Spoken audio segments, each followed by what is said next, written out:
Students, Agarwal बालिका school online classes में आपका हार्दिक स्वागत है। आज कक्षा 7 में पहला अध्याय पूर्णांक, इसके बारे में हम अध्ययन करेंगे। पूर्णांक संख्याओं का एक बड़ा संग्रह होता है जिसमें पूर्ण संख्याएं और ऋणात्मक संख्याएं सम्मिलित होती है। इसे संख्या रेखा पर निम्न प्रकार प्रदर्शित करते हैं। ये हमारी संख्या रेखा है, बीच में 0 आता है। 0 से इधर वाली सभी संख्याएं पूर्णांक कहलाती, पूर्ण संख्या कहलाती है, और जब इसमें माइनस वाली संख्याएं अपन जोड़ देते हैं ये पूर्णांक कहलाते हैं।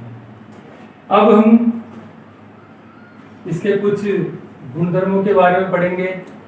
जब दो धनात्मक पूर्णांक जोड़ते हैं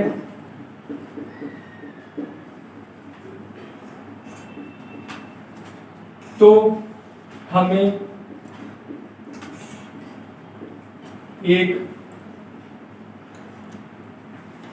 धनात्मक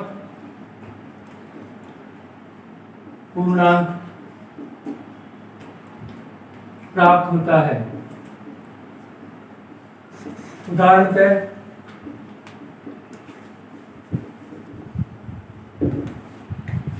पहला उदाहरण है हमारे पास 56 प्लस 73 बराबर, इन दोनों का जोड़ होता है 129। ये धनात्मक पूर्णांक प्राप्त हो गया हमारे को। इसी प्रकार दूसरा B 52 प्लस 65, इन दोनों जोड़ का जोड़ जो होता है 117 होता है। यह भी एक धनात्मक पूर्णांक है। दूसरा बिंदु, जब दो ऋणात्मक पूर्णांक जोड़ते हैं तो हमें एक ऋणात्मक पूर्णांक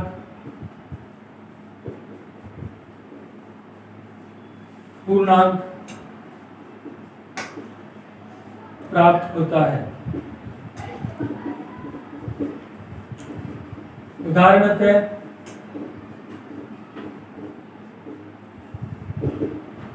पहला उदाहरण है हमारे पास -56 प्लस -73। यहां हम देखते हैं कि -56 ऋणात्मक पूर्णांक है, -73 ऋणात्मक पूर्णांक है। जब हम इन दोनों को जोड़ते हैं तो हमें एक ऋणात्मक पूर्णांक, ऋणात्मक आगे लगा देते हैं, प्राप्त होता है 129। बी दूसरा उदाहरण है इसका -113 प्लस -82। यहाँ भी दो ऋणात्मक पूर्णांक है। जब हम इन्हें जोड़ेंगे तो हमारे पास उत्तर जो आएगा माइनस में आएगा, ये -195। जब एक धनात्मक और एक ऋणात्मक पूर्णांक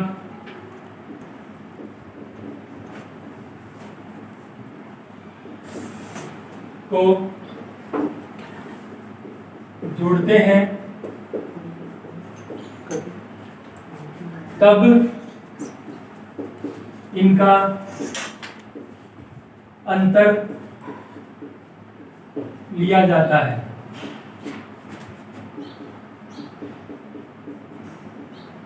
और चिन्ह बड़े पूर्णांक का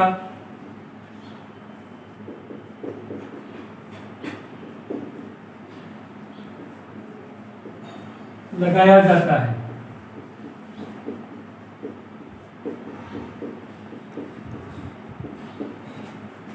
उदाहरण पे पहला उदाहरण है -56 प्लस 73।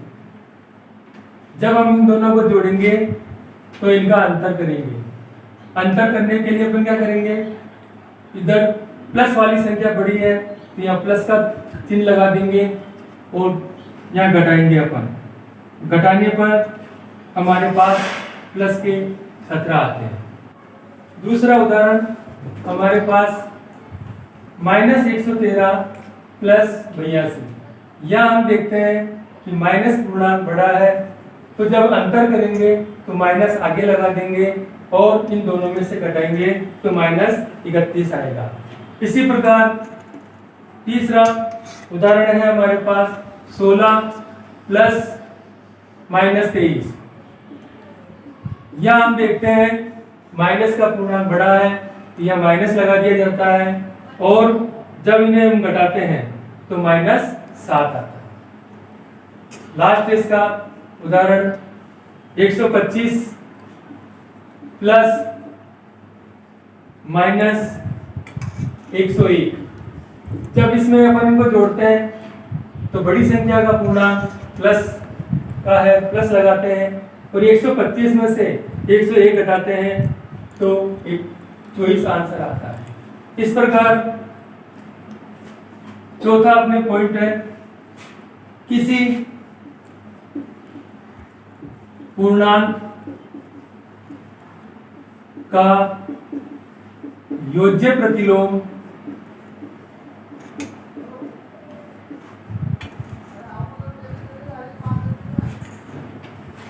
यदि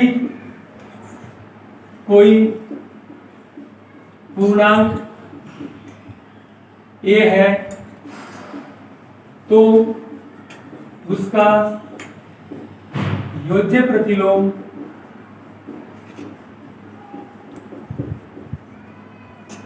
-a होता है तथा कोई पूर्णांक -a है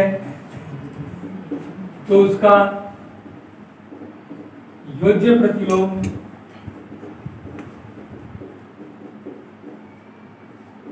+a होता है। इस प्रकार हम देखते हैं कि किसी भी पूर्णांक का योज्य प्रतिलोम उसका विपरीत और चिन्ह होता है। अगर हमारे पास +a है तो उसका योज्य प्रतिलोम -a होगा और कोई पूर्णांक -a है तो उसका योज्य प्रतिलोम a होगा। उदाहरणतः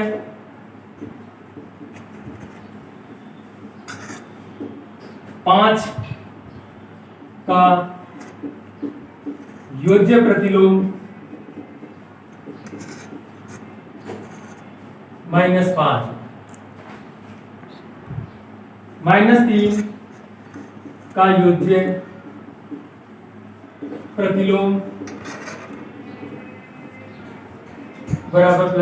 इस प्रकार हम देखते हैं कि प्लस धनात्मक पूर्णांक का योज्य प्रतिलोम ऋणात्मक पूर्णांक होता है और ऋणात्मक पूर्णांक का योज्य प्रतिलोम धनात्मक पूर्णांक होता है। अब हम एक्सरसाइज 1.1 के कुछ सवाल हल करेंगे। तो आज जिस अध्याय के बारे में अपन ने पढ़ा है उसके कुछ प्रश्न मैं आपको गृह कार्य के लिए देता हूं। पहला प्रश्न है हमारे पास, निम्नलिखित पूर्णांकों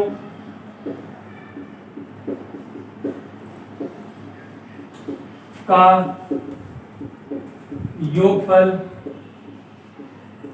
ज्ञात करो। पहला हमारे पास है a -56 प्लस -73।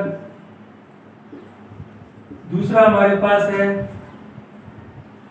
25 प्लस 30। इसका बताना है हमारे को। C तीसरा जो बिंदु है 26 प्लस माइनस 13 बराबर डी -26 प्लस 11 बराबर। इन्हें आप अपने रिक्त स्थानों में भरेंगे।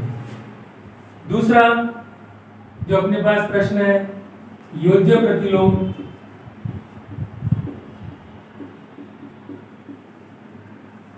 ज्ञात करो। a -10 का योज्य प्रतिलोम दूसरा उदाहरण है 7 का योज्य प्रतिलोम।